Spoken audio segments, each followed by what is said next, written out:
I'm Jen Taylor Skinner, and this is the Electorette. On this episode, I have a conversation with Ilyse Hogue, the president of NARAL Pro-Choice America, and she joins me to discuss her new book, The Lie That Binds. It's really an incredible book, and it chronicles how abortion rights evolved from being a nonpartisan backburner issue to a central cause championed by conservatives and the radical right. This is really one of those books that I have to read twice. It's that informative. So without further ado, here is my conversation with Ilyse Hogue. Ilyse Hogue, welcome to the podcast. Thank you so much. It's great to be here. So before we jump into your book, I wanted to talk about something because I recently learned that you were from Texas, and that really piqued my interest because I'm also from the South. I'm from Memphis, Tennessee, and I was reading one of your interviews where you'd said that you wanted to leave Texas because you were afraid that you'd be bored, and that was something that I could totally relate to.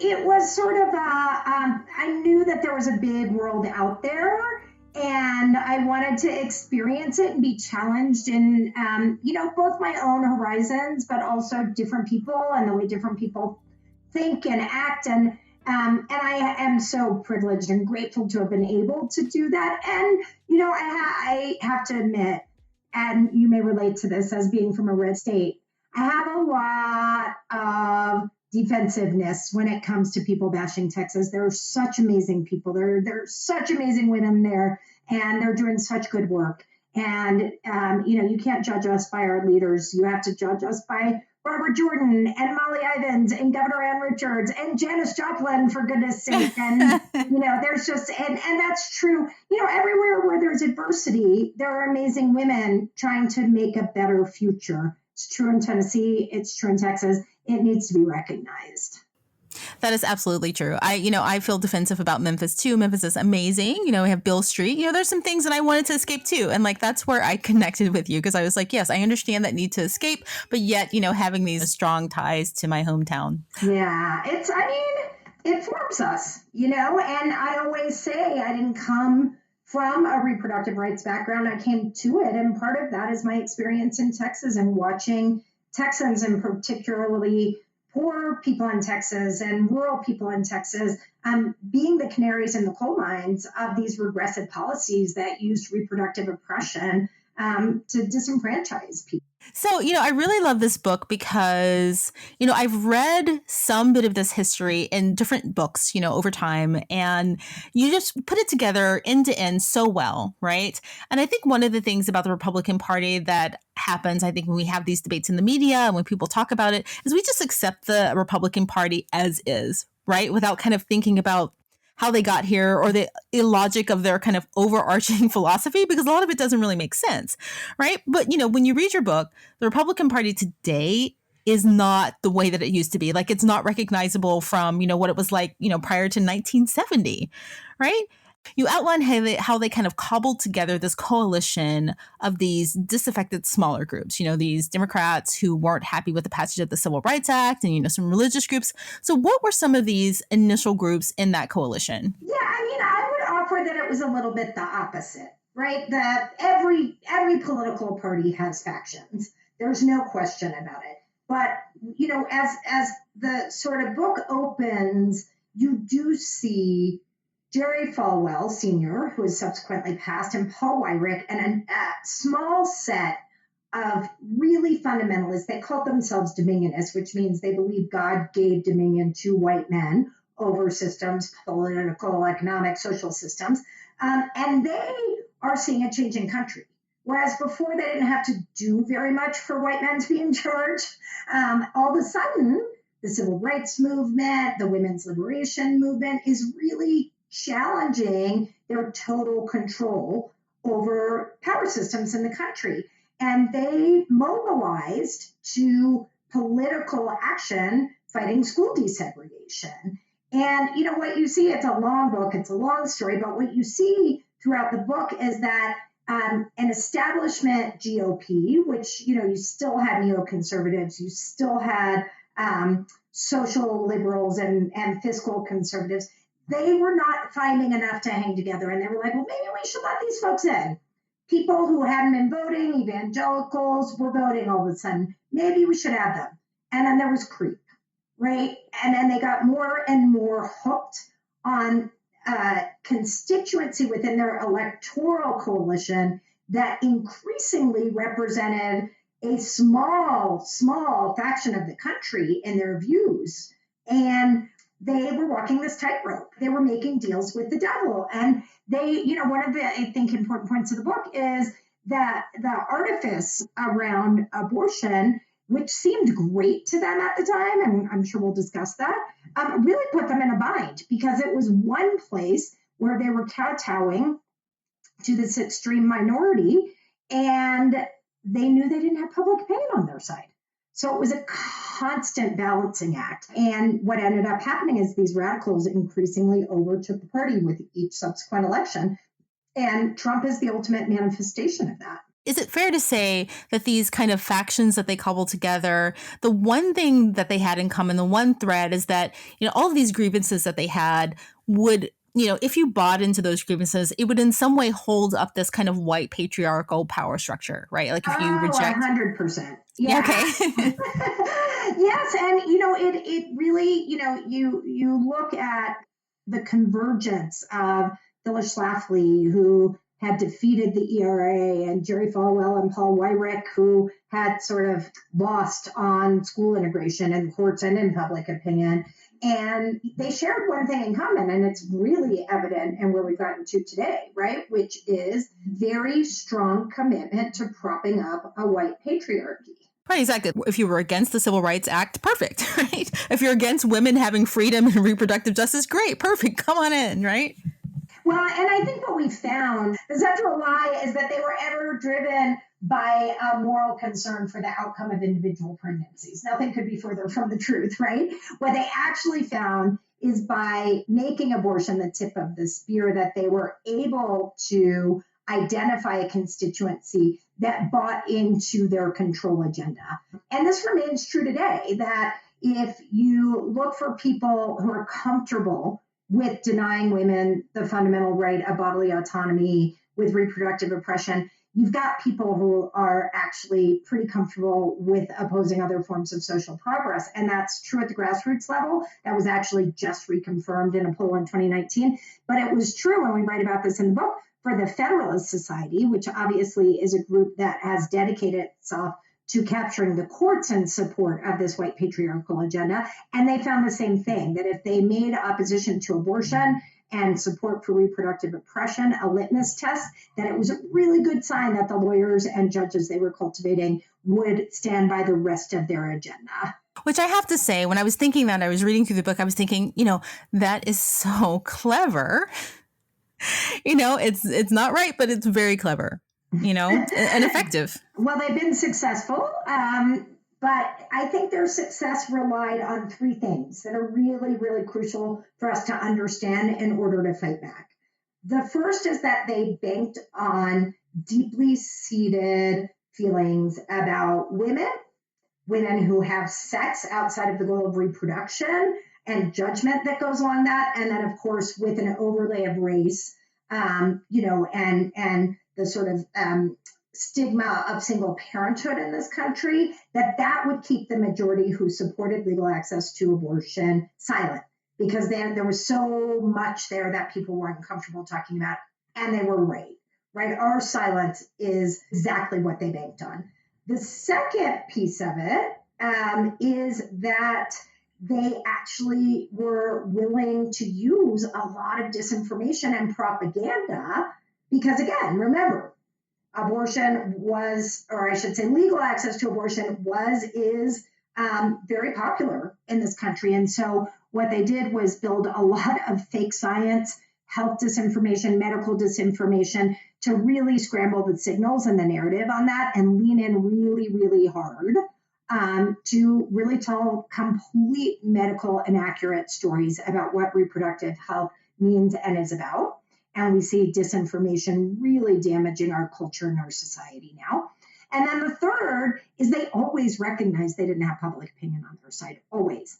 And therefore, this entire strategy of using abortion as a Trojan horse for their agenda went along with undercutting democracy, whether it was capturing the courts, voter suppression, gerrymandering. It all goes to propping up an agenda that's only supported by the minority. Wow. And you mentioned Falwell, which is a really important character throughout this whole thing, right? Or at least the beginning of it, right?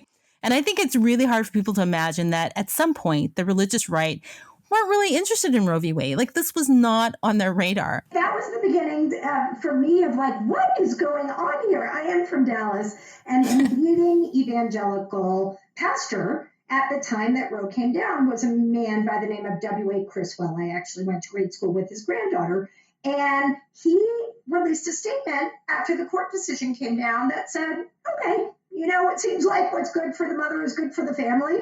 We're good, 1976, 3 years later, Convention on Southern Baptists absolutely affirmed Roe. Early states to adopt liberalization of abortion were under Republican governors. This was simply not an issue at all, much less a partisan issue. They worked really hard to make it that. Yeah, he actually said something like the life of the mother is more important, right? It was just complete. You can't imagine anyone saying that right now on their side. Not someone who aspires to power on the right or in the Republican Party, certainly not. Help me with a bit of history here. Like right before Roe v. Wade, who made up the faction that opposed Roe v. Wade? Because in Texas it was illegal. So it must have been tiny. Yeah, I mean, look, there was some opposition to Roe. But it was pretty small and it was really, really unorganized. It wasn't, it certainly wasn't politicized. And people have, and again, always have had some ambivalence around the idea of ending a pregnancy. It's like this is deeply embedded in people's social constructs.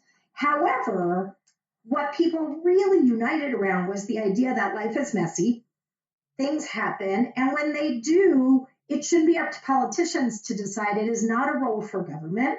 It is an individual decision. And if that decision is to terminate a pregnancy, women and pregnant people deserve adequate, compassionate care. And so you're absolutely correct that there wasn't much opposition at all. And in fact, we talk about the Bible Belt. In the book, the Bible Belt was a place where you could actually almost more easily get abortion services than other parts of the country that we take for granted. I'm assuming that's because of, poverty and class differences. Is that true? Or I don't know that we know why. I think we just used it as a point of evidence that there was just not a lot of organized public opposition to this. In fact, one of the things we talk about in the book that I think nobody talks about enough is that when this small group of people got together, and as we've talked about, it was later in the 70s, it was long after Roe. One of the things that they actually were concerned about was not Roe, it was the Supreme Court decision that came the year before Roe, which made contraception legal for unmarried women.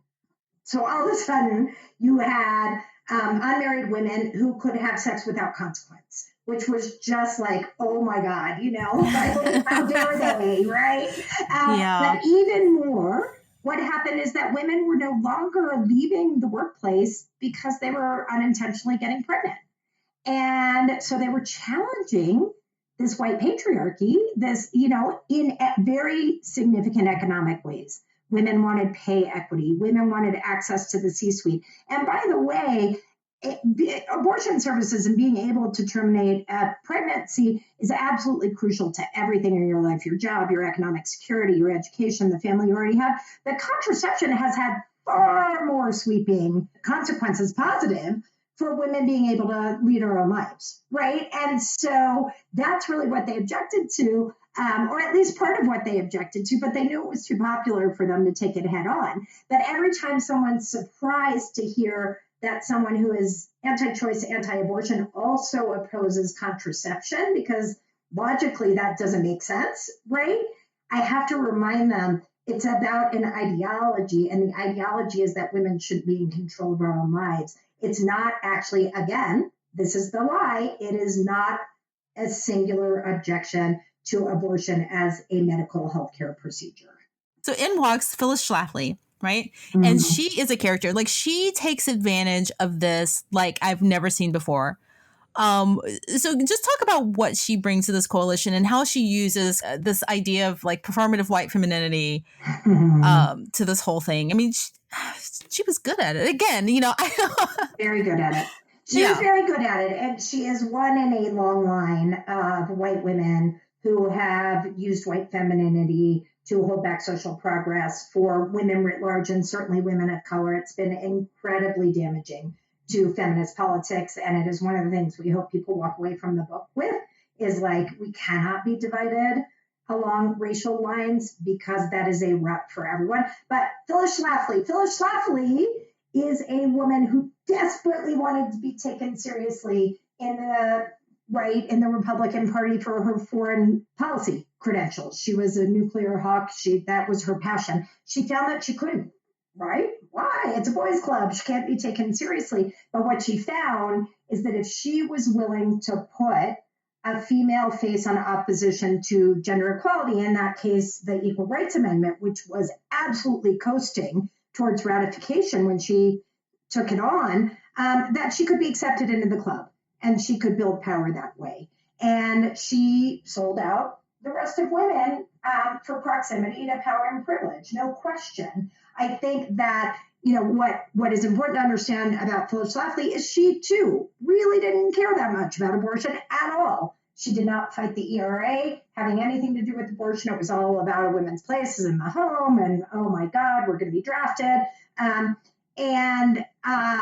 I always say, if you want a perfect example of how Schlafly is and always was about propping up the white patriarchy, look at her interview shortly before she died, where she was an early endorser of Donald Trump for president. The entire interview, which was on Breitbart News, never once mentioned abortion, but really, really lauded President Trump's what we know to be cruel and disgusting policies on immigration.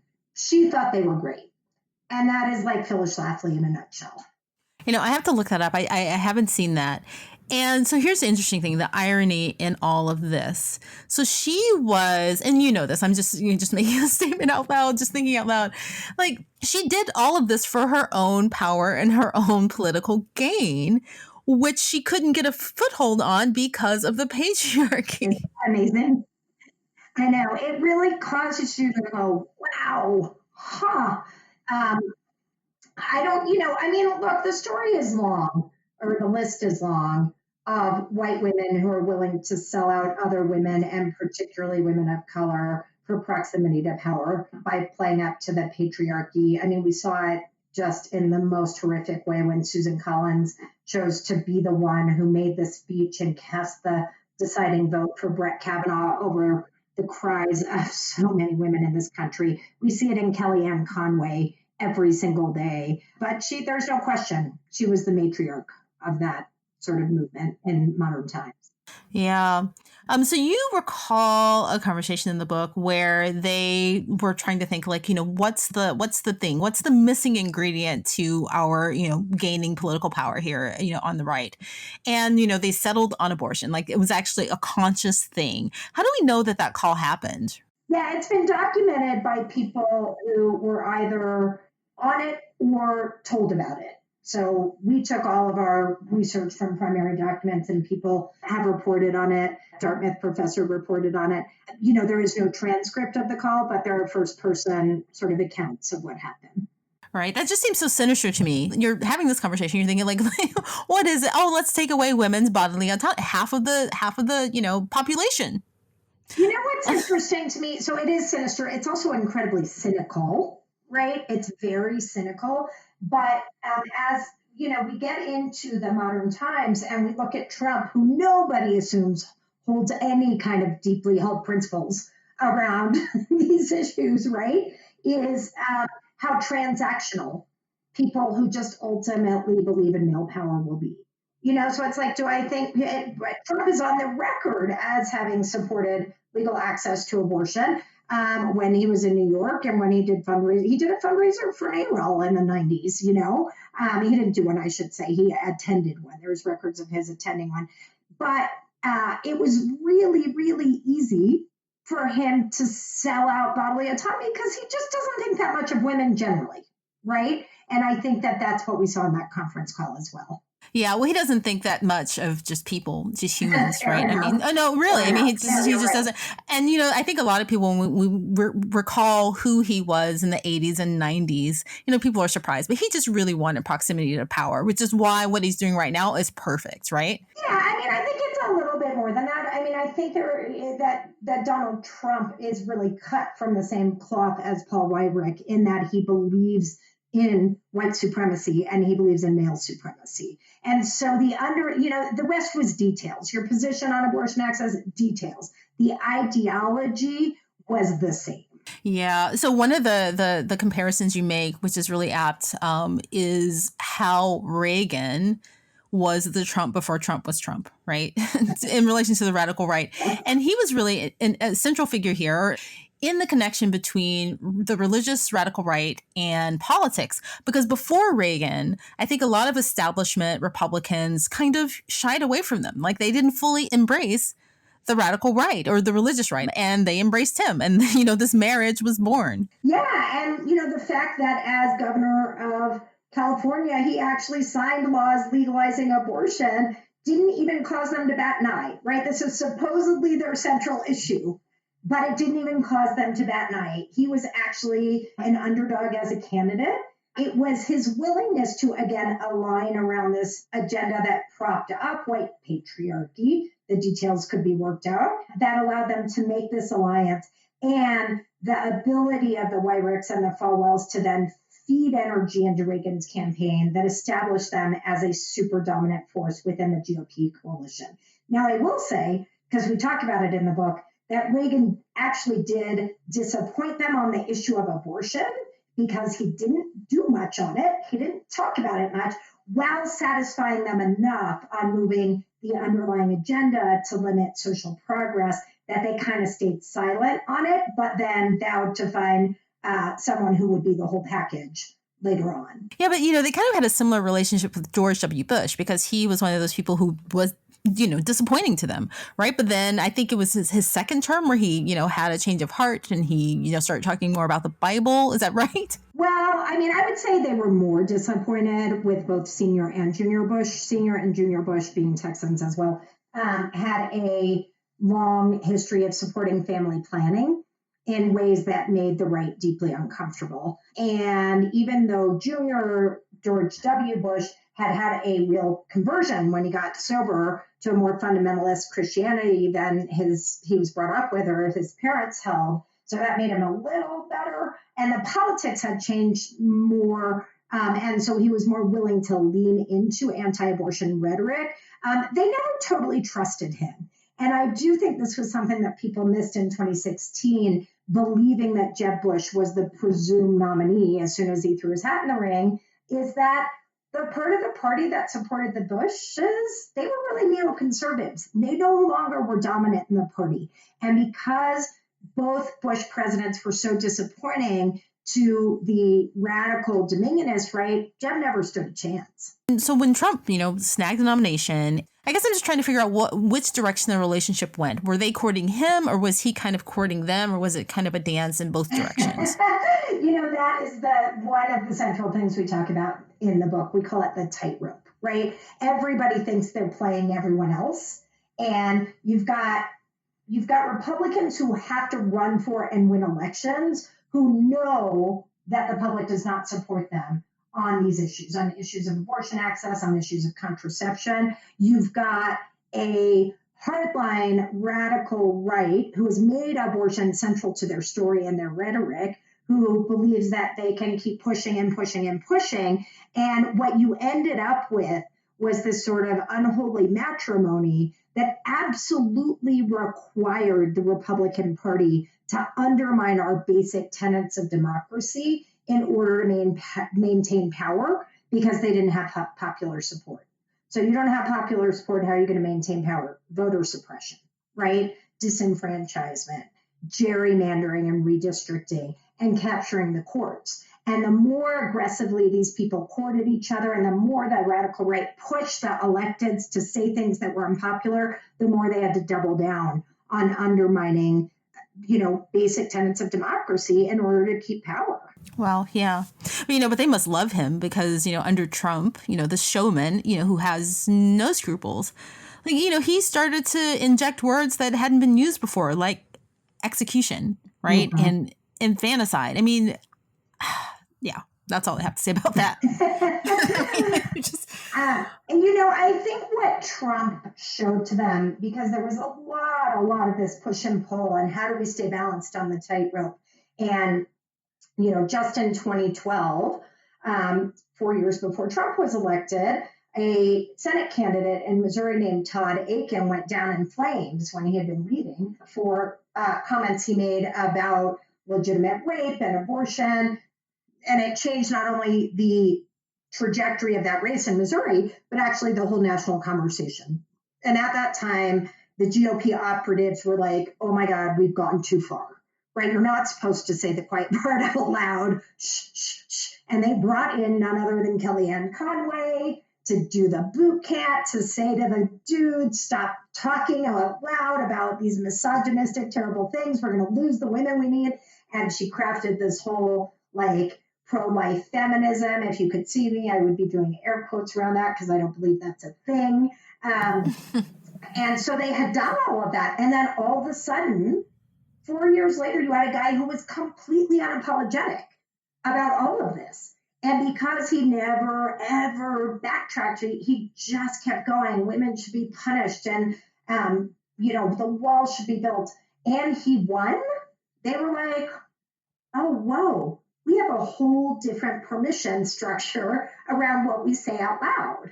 And, again, just as Falwell brought a new constituency into politics through fighting school desegregation, what Trump did was bring a new constituency by being overtly misogynist and racist. So you had white supremacists being like, here's our guy. We should vote again after decades of not voting, right? You also had these online misogynists, we call them men's rights advocates, MRAs, who had previously been satisfied terrorizing and bullying and doxing women online, who found in Trump a reason to get politically involved, all converging under the alt-right and Breitbart and Steve Bannon. And that was really like what breathed life into a candidacy that nobody believed had any legs. yeah, but he kind of does that with everything, though. Like, he does the thing or says the thing that no one thinks anyone will ever say, right? He does it with race, he does it with immigration, he does it with abortion, and that's the thing I think that makes him, well, he's not really successful. It's hard to describe like what is actually happening, but I guess he's surviving. He was successful in that he's the president now. Yeah, that was his metric of success, right? His metric of success was getting elected and then continuing to stay in power. And, you referenced some of the language that he started using around abortion, which was not language that had traditionally been used, execution, infanticide, total disinformation, right? Totally grounded in disinformation, medical and health disinformation. And just an unapologetic portrayal of women who choose not to have families as monsters.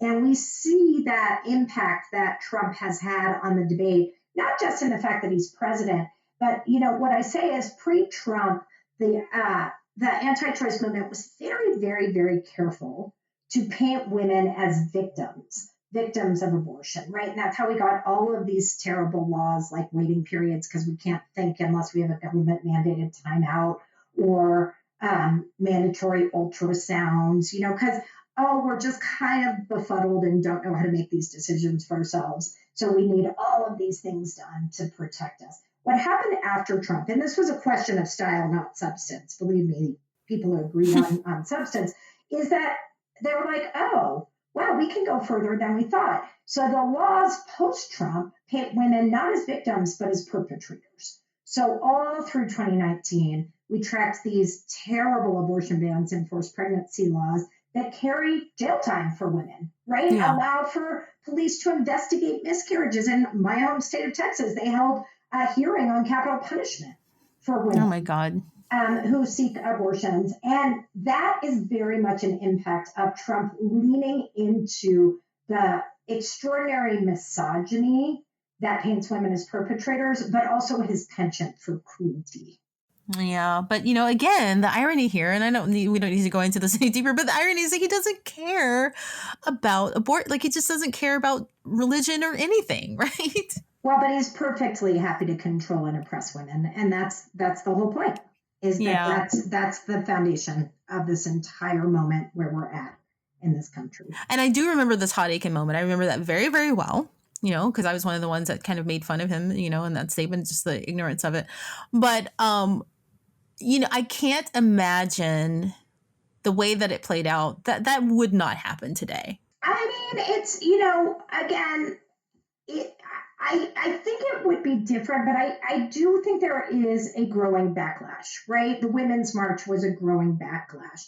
The fact that there was such vocal, insane, historic opposition to Kavanaugh, that is growing backlash. Every subsequent election since 2016 has seen tons of turnout from women that make the base of the Democratic Party, particularly women of color, Black women, as well as women absolutely defecting from the Republican Party, right? And again, it is harder and harder to reach the threshold because of voter suppression, which is going to be a massive problem holding a presidential election in the time of COVID. But it doesn't mean that backlash isn't there, because I see it every day. Yeah. So, I know you talked about this earlier, but if you could just restate, what is the lie exactly? So what's the lie? The lie is that the current day Republican Party and the quote religious right had ever any investment in or moral outrage about individual pregnancies and how they ended. What they actually cared about was propping up control for the white patriarchy, and they found abortion to be a useful device to do that. So understanding what the lie is versus, what the reality is, understanding that lie, how does that help us turn this ship around? Well, I think, what people ask me after reading the book, like, what keeps you hopeful? Because it is a really, it's a hard story to read. But what keeps me hopeful is the fact that knowledge is power. And what we know through telling this story and researching this story is that they really relied on our silence to be successful. And the silence is breaking. And that gets to the backlash that we've seen in historic proportions since Trump was elected.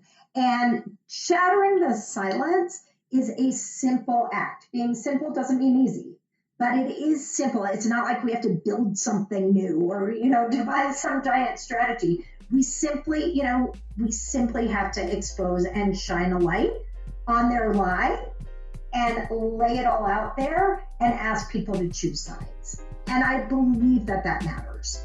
Yeah, that's so important. Yeah, you're right. Knowledge is power. And it sounds simple, but it's not, because when you read this book, this is a book I'll have to read twice because there's just so much information in it to understand what's happened from end to end, right? And everyone should read this book. Well, anyway, Ilyse Hogue, thank you so much for joining me. Thank you for bringing this important book to my library. And just thank you for all of your activism. Well, I have loved this conversation, Jen, and thank you for all you do, and thanks for having me on.